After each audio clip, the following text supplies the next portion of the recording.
In this video, I'll guide you through how to redeem a Steam gift card code. If you've received a Steam gift card or wallet code, you can redeem it to add funds to your Steam wallet.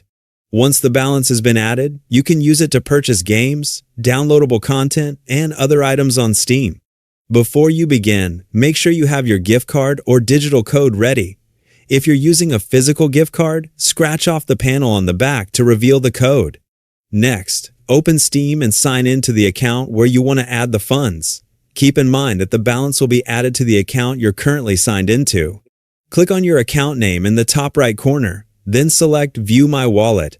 On the wallet page, you'll see your current balance along with options to add funds.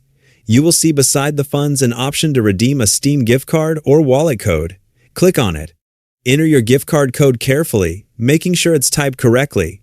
Once you've entered the code, click Continue. If the code is valid, the funds will be added to your Steam wallet automatically, and you'll be able to use the balance for future purchases on the Steam store.